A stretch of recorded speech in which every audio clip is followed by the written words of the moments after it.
ये कैसे हुआ? ऐसे कैसे उसके बारे में कोई खबर नहीं हो सकती? तुम्हें जरा भी अंदाजा है तुमने क्या किया है?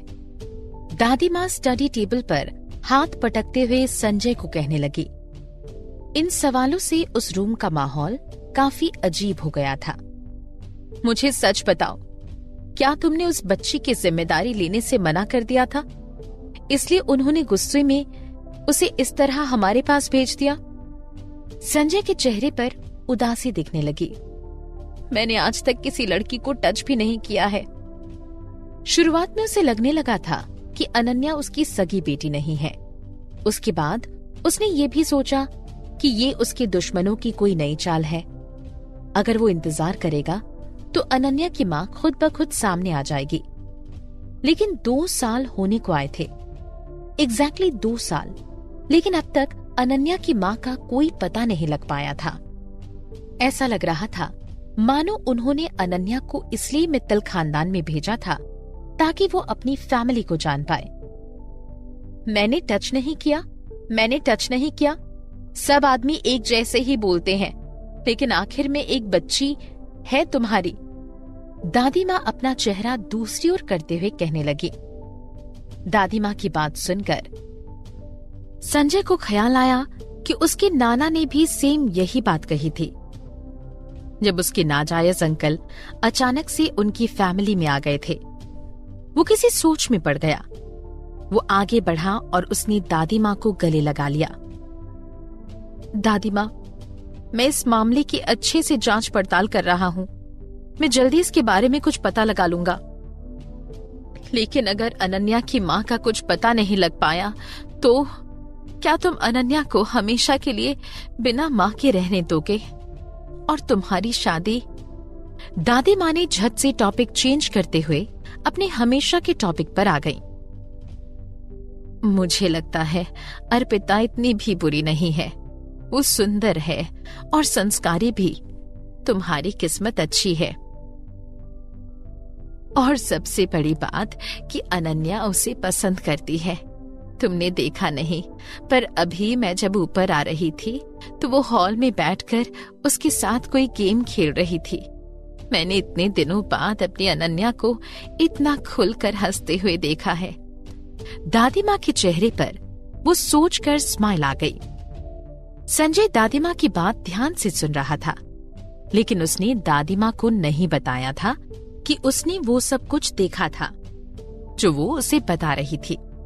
जिन्हें वहाँ हो रहे हालातों का पता नहीं होता, उन्हें तो यही लगता कि अर्पिता ही अनन्या की माँ है। मैं बूढ़ी हो चुकी हूँ। मुझे नहीं पता मैं कब तक इस घर की मालकिन बनी रहूंगी। अगर तुम खुद के लिए कोई पार्टनर नहीं ढूंढोगे तो क्या तुम चाहते हो कि स्वर्णा इस घर की मालकिन बने और मेरे जाने के बाद इस घर को संभाले? जैसे ही दादी माँ ने अपनी बात खत्म की, वो अपनी कुर्सी पर से उठ गई। अब मैं यहाँ से जा रही हूँ और तुम्हें मुझे छोड़ने आने की जरूरत नहीं है। अगर तुम्हें मेरी सच में फिक्र है तो मेरे लिए एक बहू लेकर आ जाओ। जब दादी माँ ने अपनी बात खत्म की, वो दरवाजे के पास खड़े होकर ऊपर से चिल्लाने लगी, जो उन्हें छोड़ने जाने के लिए मदद कर रहा था। स्टडी रूम अचानक से खाली हो गया था। वहाँ सिर्फ संजय मौजूद था। वो दरवाजे की ओर टकटकी लगाए दादी माँ को जाते हुए देख रहा था। तभी उसके मन में कोई ख्याल आया और वो अपने सामने रखे कंप्यूटर को शुरू करने लगा। कंप्यूटर की स्क्रीन अर्पिता का नाजुक और खूबसूरत चेहरा दिखा रही थी। वो सोफे पर बैठे अनन्या को अपनी गोद में लिए उसके लिए संतरे छील रही थी। एक निवाला मेरा, एक निवाला तुम्हारा। वो दिल को राहत देने वाली खड़ी थी। हालांकि ये सीन 3 सेकंड के बाद ही बिगड़ गया। लिविंग रूम के अंदर स्वर्णा अपने हाथ पर बैंडेज बांधे लिविंग रूम में आ रही थी। अर्पिता, खड़ी हो जाओ। मुझे यहाँ इतनी गहरी चोट लगी है और तुम्हें संतरे खाने की पड़ी है। चलो जल्दी उठो और मुझे सामने के आंगन तक छोड़कर आने में हेल्प करो। अर्पिता, जो स्वर्णा द्वारा बेवजह डांट खा रही थी, उसकी ओर देखने लगी। तभी उसने स्वर्णा के पीछे खड़ी साक्षी की ओर देखा। पूरे दिन गायब रहने के बाद जब साक्षी घर आई थी तो उसने स्वर्णा को दर्द में देखा और उसकी ड्रेसिंग करने में हेल्प की। अगर स्वर्णा सामने वाले आंगन में जाना चाहती थी तो उसकी मदद साक्षी भी कर सकती थी, लेकिन अगर वो स्पेशली अर्पिता को बुलाने आई थी तो क्या वो ये जताना चाहती थी कि उसे वो चोट अर्पिता की वजह से लगी है? अर्पिता स्वर्णा की ओर देखने लगी। उसने अनन्या को सोफे पर बिठाया पर खड़ी हो गई। मैडम, मुझे मिस्टर संजय ने कहा है कि मैं अनन्या को एक पल के लिए भी अकेला ना छोड़ूं। मुझे डर है कि अगर मैं आपके साथ गई तो मैं वापस नहीं आ पाऊंगी। तुम्हें क्या लगता है तुम्हारा अनन्या का बहाना बनाओगी और मैं मान जाऊंगी? स्वर्णा आगे बढ़ते हुए टेबल पर रखे उन संतरों की तरफ इशारा करते हुए कहने लगी, मुझे याद है ये फ्रूट्स अनन्या के लिए है ना? तुम सिर्फ एक नर्स हो और तुम्हारी हिम्मत कैसे हुई थी तो अनन्या के खाने में से अपने लिए कुछ चुरा लो। अगर मैं इस मामले की जांच पड़ताल करने पर उतर आई तो तुम मित्तल हाउस में खड़ी रहने लायक नहीं रहोगी। अर्पिता स्वर्णा की ओर घूरते हुए देखने लग गई। वो फ्रूट्स भले ही अनन्या के लिए लाए गए थे, लेकिन अनन्या में ही वो अर्पिता को खिलाने के लिए जिद की थी। वो उसे मना नहीं कर पाई, इसलिए उसने थोड़ा सा खा लिया और स्वर्णा ने इस बात का बतंगड़ बना दिया। बेवजह झगड़े करने से अच्छा स्वर्णा को अवॉइड करना बेटर था। अर्पिता को अच्छी तरह पता था कि स्वर्णा आगे भी अर्पिता को टारगेट करती रहेगी, इसलिए अर्पिता में अनन्या को वहां चुपचाप बैठे रहने के लिए कहा और वो स्वर्णा को आंगन में छोड़ने के लिए उसके साथ जाने लगी। मित्तल हाउस काफी बड़े एरिया में बना हुआ था। उस विला के अगल बगल में दाईं और बाईं ओर 2 बड़े से आंगन थे। दादी माँ को शांति और हरियाली से प्यार था। जब से संजय के नाना गुजर गए थे तब से दादी माँ विला के दाएं बाएं आंगन की बिल्डिंग में शिफ्ट हो गई थी और विला के बाएं वाले आंगन की बिल्डिंग में महेश और स्वर्णा रहते थे। मित्तल हाउस शहर के काफी सारे विलाओं से सबसे ज्यादा सुंदर और ग्रैंड था। मैडम, अब मेरे लिए कुछ काम नहीं है तो क्या मैं वापस जाऊं? अर्पिता स्वर्णा से जाने के लिए कहने लगी। रुको, ये तुम मुझे किस तरह का एटीट्यूड दिखा रही हो? मैंने तुम्हें कहा कि तुम मुझे मेरे रूम तक छोड़ दो और तुम तो मेन गेट से ही जाने की बात कर रही हो। क्या तुम्हें मित्तल फैमिली ने आधा अधूरा काम करने के लिए नौकरी पर रखा है? स्वर्णा ने अर्पिता के हाथ को पकड़ा और उसे रोक दिया। ये हैरानी की बात थी, स्वर्णा किस तरह अपने नौकरों से पेश आती थी। अर्पिता स्वर्णा की ओर देखने लगी। उसके पास उसकी हेल्प करने के अलावा और कोई रास्ता नहीं बचा था। लेकिन जब उसने स्वर्णा को अपने हाथ को पकड़ते हुए देखा, जो कि बहुत फनी लग रहा था, उससे उसकी हंसी रोकी नहीं गई। उसे तो संजय पर शक हो रहा था कि उसने ये जानबूझकर किया है। डाइनिंग हॉल इतना बड़ा था, लेकिन उसने स्वर्णा को उसी डायरेक्शन में धकेला जहां बाउल के बिखरे हुए टुकड़े पड़े थे। Be careful. क्या तुमने जानबूझकर किया? स्वर्णा किसी तरह आगे बढ़ते हुए अपने रूम में पहुंची। जैसे ही वो बेड पर बैठने लगी, वो दर्द के मारे खड़ी हो गई। वो अर्पिता की ओर ऐसे देख रही थी मानो जैसे वो उसका कत्ल कर देगी। मैडम, आपके लिए अच्छा होगा कि आप इस तरह गुस्सा ना हो जब आप इतने दर्द में हैं, नहीं तो आपके घाव पर इन्फेक्शन होने लगेगा। अर्पिता स्वर्णा को समझाने लगी।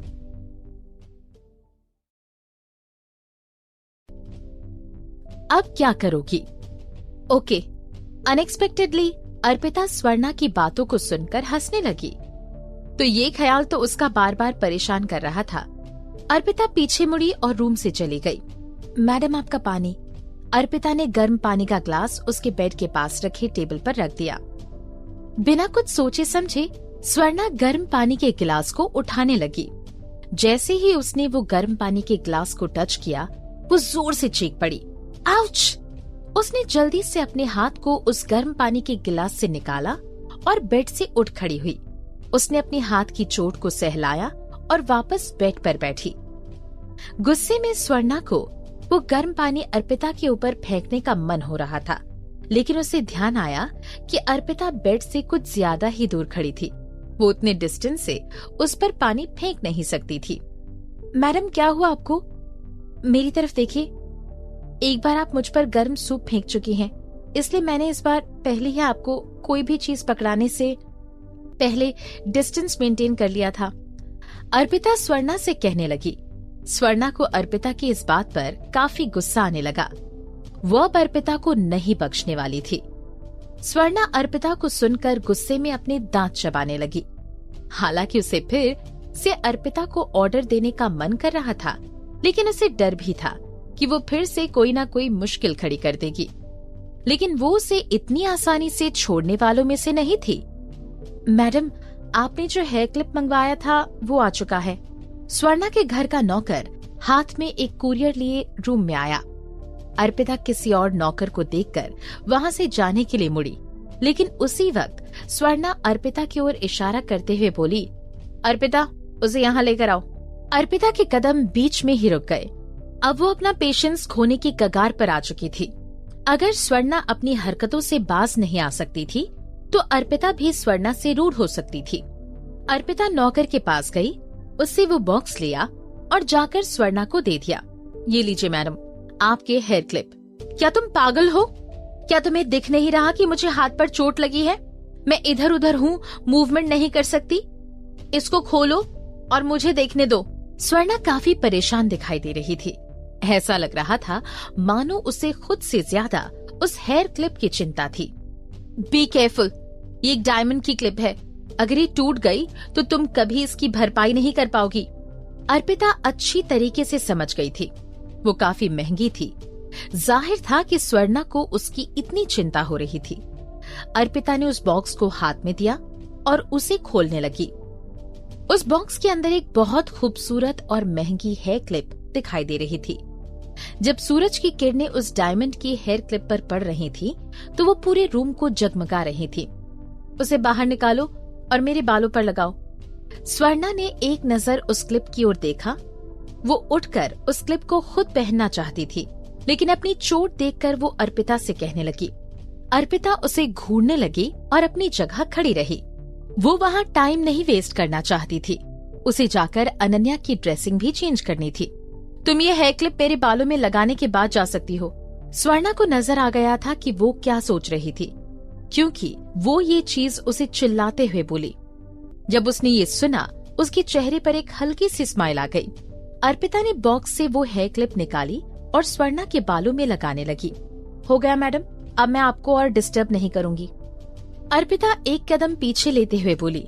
इससे पहले कि स्वर्णा उसे रोक पाती, वो पहले ही रूम से चली गई थी। जैसे जैसे स्वर्णा को वहाँ जाती हुई नजर आ रही थी, उसे और गुस्सा आ रहा था। उसने टेबल पर से एक पेपर का पीस उठाया और अपने बालों में लगी क्लिप को निकाला। जब हाउस डायमंड क्लिप को चमकाता हुआ देखा, उसके चेहरे पर एक हल्की सी मुस्कान आने लगी। अर्पिता देखो, इस बार मैं तुम्हारे साथ क्या करती हूँ, वो बड़बड़ाई। जब अर्पिता मित्तल हाउस में वापस आई, उसने देखा कि अनन्या लिविंग रूम में नहीं थी। जाती वह नौकर को इस बारे में पूछने वाली थी, नौकर ने ऊपर की ओर इशारा करते हुए कहा, मिस्टर संजय अनन्या को ऊपर लेकर गए हैं। उन्होंने कहा है कि जैसे ही तुम वापस आओ, तुम उन्हें ऊपर मिलो। अर्पिता नौकर की बात सुनकर ख्यालों में पड़ गई। नौकर के चेहरे का परेशानी भरा एक्सप्रेशन देखकर वो जल्दी ऊपर की ओर भागी। जैसे ही वो मास्टर बेडरूम के पास पहुंची, वो उस रूम के दरवाजे को नॉक करने के लिए हिचकिचाने लगी। तभी अंदर से एक आवाज आई, कम इन। संजय को कैसे पता चला कि वो रूम के बाहर खड़ी थी? क्या वो उसे नीचे से ऊपर आता हुआ देख रहा था? अर्पिता का दिल जोरों से धड़कने लगा जब वो रूम के अंदर आई। नौकर ने कहा कि आप अनन्या को ऊपर ले आएं। जैसे ही उसने रूम में एंटर किया, वो बोलने लगी। मास्टर बेडरूम बहुत बड़ा था। वो काफी अच्छे से सजाया गया था, सिंपल फिर भी क्लासी। वो संजय के स्टडी रूम से काफी मिलता जुलता था, एलिगेंट, लग्जूरियस और सिंपल। शायद इसलिए कि संजय ने उसे उस सूप के बाउल से बचाया था, इसलिए वो उससे रूड नहीं होना चाहती थी। वो अपना सिर झुकाए खड़ी रही। संजय ठीक सोफे के सामने खड़े हुए अनन्या के साथ खेल रहा था। उसके हाथ में एक डॉल भी थी। वो उस डॉल को हाथ में लिए काफी क्यूट लग रहा था, लेकिन उसके चेहरे पर बिल्कुल भी अनन्या को अकेले छोड़कर जाने का गुस्सा दिखाई नहीं दे रहा था। हालांकि उसे देखकर ऐसा लग रहा था कि वो अर्पिता से गुस्सा नहीं है। क्या तुम्हें याद है कि तुम यहाँ अनन्या का ख्याल रखने आई हो? मुझे याद है कि मैंने तुम्हें कहा था कि अनन्या के पास रहो और उसका ख्याल रखो। तुम अभी कहाँ थी? संजय ने अपने हाथ में पकड़ी उस डॉल को सोफे पर रखते हुए कहा। उसकी आंखें समंदर की तरह गहरी थीं। मैडम ने कहा था कि वो ठीक से चल नहीं पा रही हैं और मैं उन्हें उनके घर तक छोड़कर आऊं। मैं जितना जल्दी हो सकती थी उतनी जल्दी वापस आ गई। अनन्या संजय से कहने लगी। बस। उसकी ओर देखते हुए संजय ने उसके चेहरे का हर एक एक्सप्रेशन पढ़ लिया था। अर्पिता ने बिना किसी हिचकिचाहट के अपना सिर हिलाया। संजय कुछ कहने ही वाला था कि कोई उसके पैंट को नीचे खींच रहा था। उसने देखा कि जो अनन्या अभी थोड़ी देर पहले उसके साथ खेल रही थी, अब गुस्से में उसकी ओर देख रही थी। डैडी, आप प्यारी दीदी पर ऐसे चिल्ला नहीं सकते।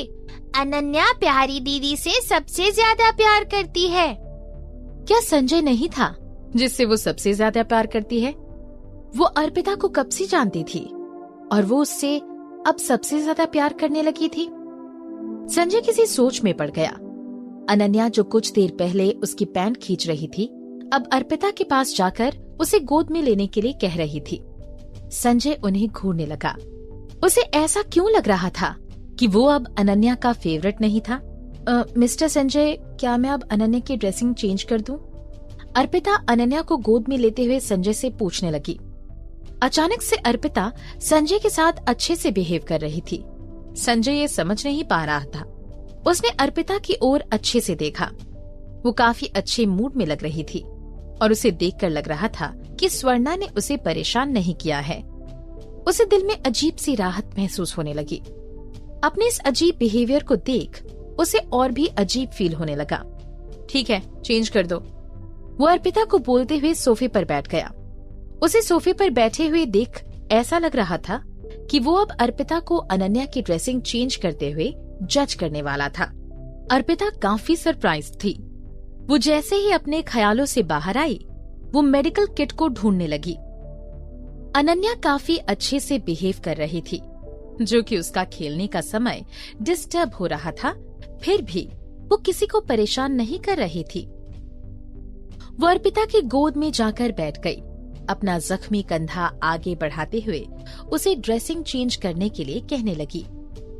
जख्म काफी जल्दी ठीक हो रहे हैं और देखो, यहाँ नई स्किन आने लगी है। कुछ दिनों के लिए यहाँ तुम्हें इचिंग होने लगेगी।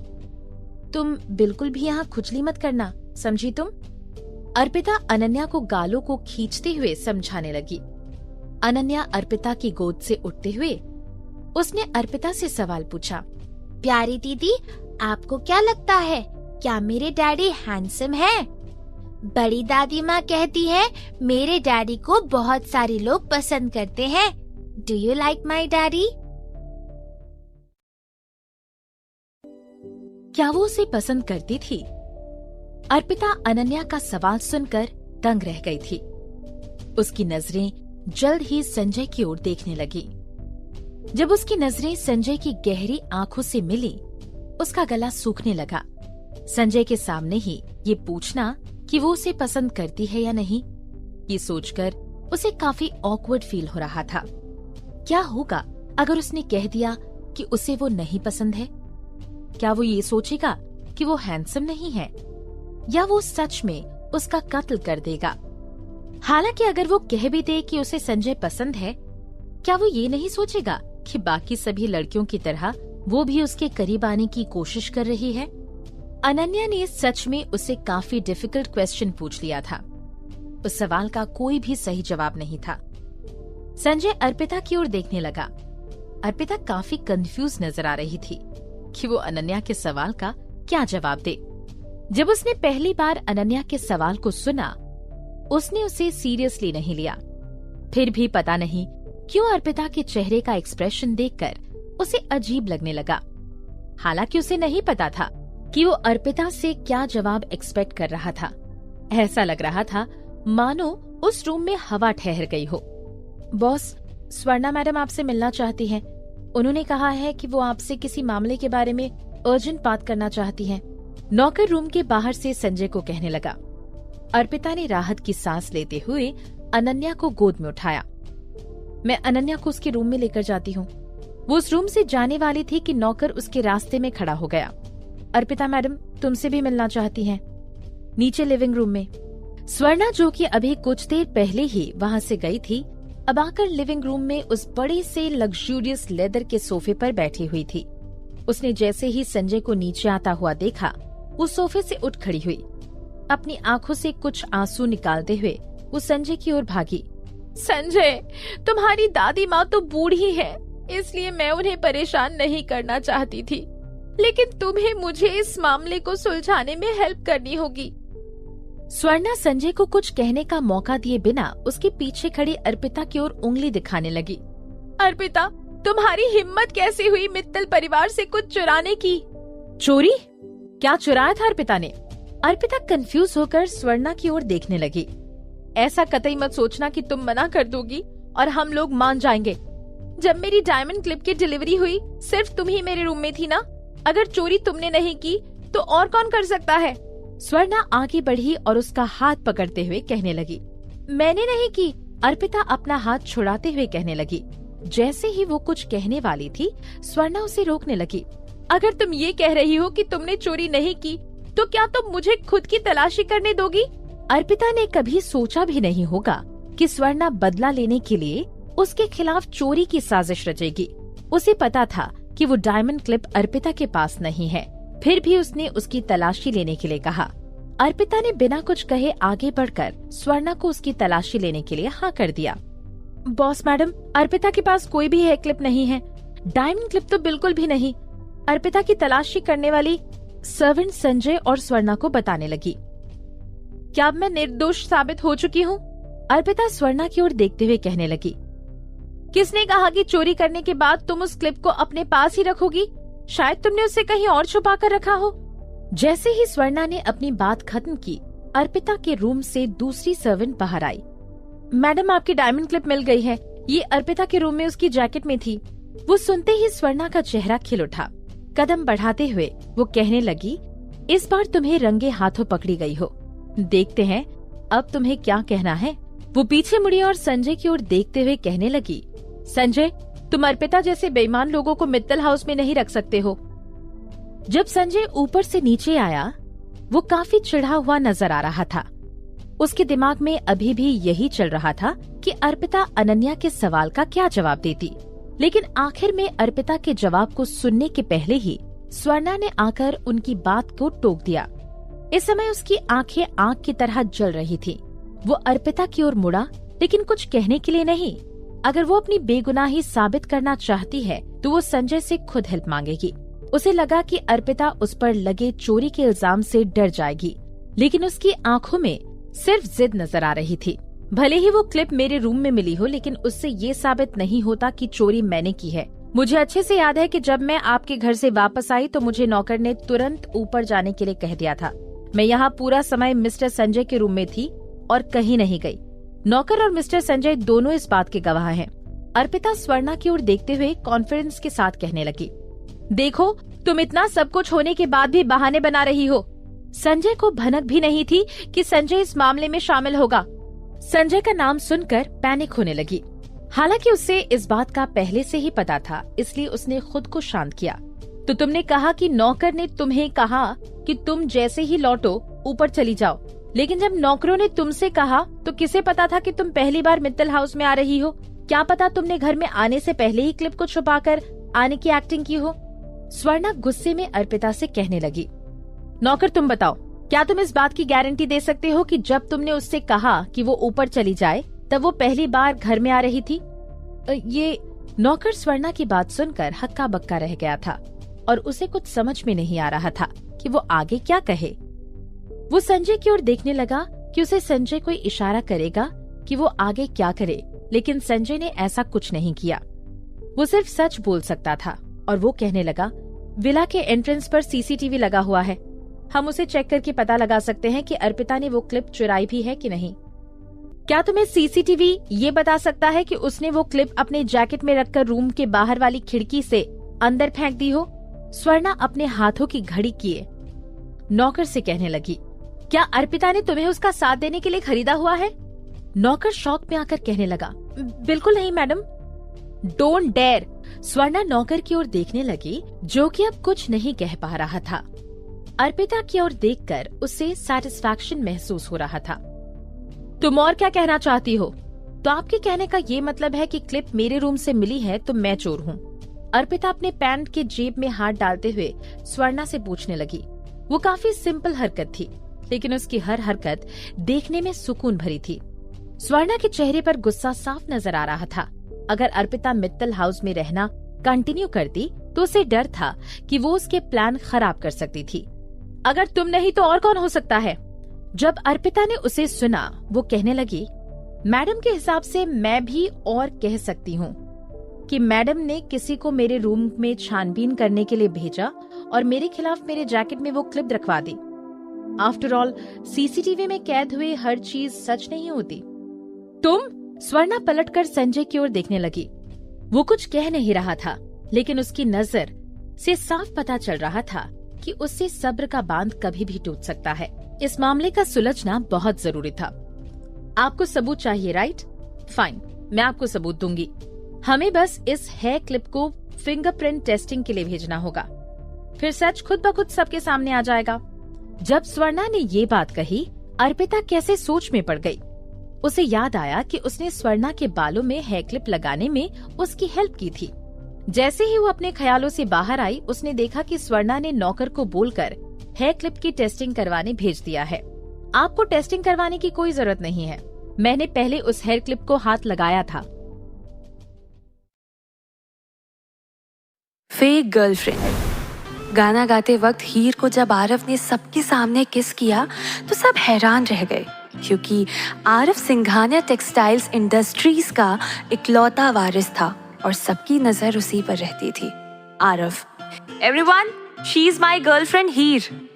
आरव की बातें सुनकर हीर को लगा जैसे वो कोई सपना देख रही है। आरव को हर लड़की पाना चाहती थी, लेकिन आरव हीर पर फिदा था। आखिर क्या था इस रिश्ते का सच?